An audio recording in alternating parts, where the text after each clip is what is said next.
당시 한국 정부는 강한 수출 주도 정책을 펼치고 있었는데요. 가격 경쟁력을 확보하기 위해 기업들의 초저임금 지급을 묵인해 주었고, 이로 인해 노동자들이 하루 15시간씩의 일을 해도 생계를 유지할 수가 없어서 기아 임금이라는 말까지 생겨납니다. 상황이 이렇게 되자 정부는 농산물의 가격을 낮게 조정하여 해결하려 했지만, 이는 농민들이 농촌을 떠나게 만들었고, 안 그래도 원조를 바탕으로 돌아가는 경제에 식량 생산마저 떨어지자 엄청난 인플레이션이 발생하게 됩니다. 낮은 임금, 심각한 인플레이션 이중고를 겪는 노동자들, 겉으로는 산업의 역군 한강 기적의 주인이라고 칭송했지만 안으로는 노동자들을 짜내서 만든 결과였습니다. 참다 못한 노동자들은 권리와 인권을 찾기 위해 목소리를 내기 시작했습니다. 영국의 차티스트, 러다이트 운동, 한국에서는 조선방직 여공 파업과 전태일 청년의 분신, 세계 곳곳에서도 비슷하게 노동쟁이와 파업 투쟁으로 권리를 찾는 운동이 일어났습니다. 국민의 절대 다수를 차지하는 계층이 한 목소리를 내면 어떻게 될까요? 특히나 경제의 기반이 되는 사람들이면 말이죠.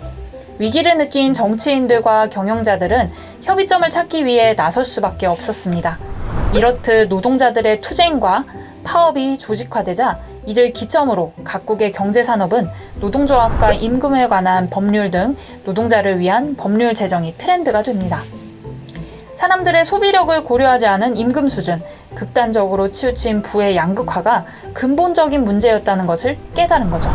노동자가 소비력을 회복하자 한국의 60, 70년대 인플레이션도 80년 노동법 제정 이후로 안정세를 찾습니다. 국가와 기업만 생각하던 경제 구조에서 노동자의 인권과 생활 향상으로 트렌드가 변화하자 그동안 있었던 사회 경제적인 문제들도 자연스레 해결되기 시작했습니다. 이렇게 노동자들이 목소리를 내고 정당한 권리를 찾는 행동은 우리 사회가 올바른 경제를 유지하기 위한 의무이기도 합니다. 그렇다면 우리의 최저임금법의 현 주소는 어떨까요? 아쉽지만 다른 선진국에 비해 아직 갈 길이 먼 상황입니다. 앞서 본 것처럼 최저임금 제도의 탄생은 노동자와 자본가의 역학관계에 따른 고도의 정치적 행위입니다. 이러한 정치적 과정에서 산정되는 최저임금은 건강한 국가 경제의 밑바탕이 되죠. 하지만 우리 사회는 여전히 자본가에게 기울어진 운동장입니다. 자본 친화적인 언론은 노동계를 향해 왜곡된 보도들로 최저임금이 마치 최소한의 임금처럼 받아들여지고 수혜적인 것 마냥 느끼게 만들고 있습니다. 매년 최저임금을 결정하는 최저임금위원회 구성에도 문제점과 많은 비판이 일고 있습니다. 최저임금위원회는 관련법에 따라 노동위원 9명, 사용자위원 9명, 공익위원 9명 등 27명으로 구성되어 있는데요.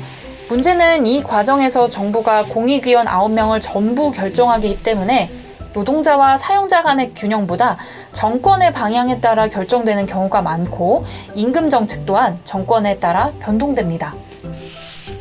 이로 인해 직접 당사자인 노동계의 경우 합의점을 찾지 못하여도 사용자와 공익위원이 강행하면 따라야 하는 것이 현실입니다. 이렇게 독립적이지 못한 구조에서 결정되는 최저임금으로 여전히 우리 사회는 적절한 최저임금 수준으로 가기까지 아직 많은 길이 남아 있습니다. 코로나로 인한 양극화 위기로 2021년 3분기 상위 20%의 소득은 10% 이상 늘어난 반면 하위 20%의 소득은 5% 가까이 줄어들어 상위 10%가 전체 부의 50%를 가져가는 상황입니다.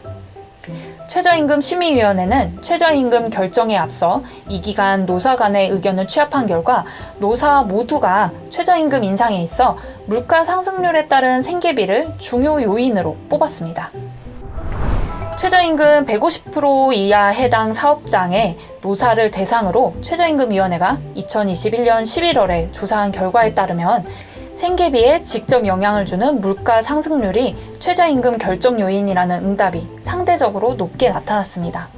특히 2017-18년에 운영된 최저임금 제도개선위원회 전문가 TF의 가구 생계비 계층 및 반영 방법에 대한 의견은 첫째, 최저임금 심의 때 노동자 1인 생계비만이 아닌 다양한 가구 생계비 자료를 활용하고 둘째, 중위 생계비, 하위 25% 분위 생계 등 특정 분위 생계비만 고려할 필요는 없으며 다양한 분위 가구 생계비 자료 활용이 바람직하며, 셋째, 사회적 합의가 없는 한 이론 생계비 활용은 곤란하고 실태 생계비 활용하되 한계를 감안할 필요가 있다고 판단했습니다.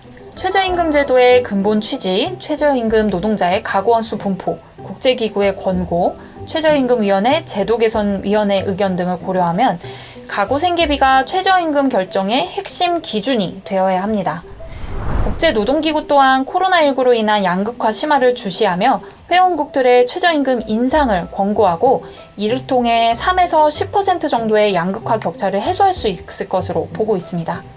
국제노동기구 또한 코로나19로 인한 양극화 심화를 주시하며 회원국들의 최저임금 인상을 권고하고 이를 통해 3에서 10% 정도의 양극화 격차를 해소할 수 있을 것으로 보고 있습니다. 최저임금 심의위원회는 6월 말일까지 진행될 예정입니다. 올바른 최저임금 산정을 통한 양극화 및 경제위기 극복을 위해 조합원 여러분들의 많은 관심과 참여 부탁드립니다.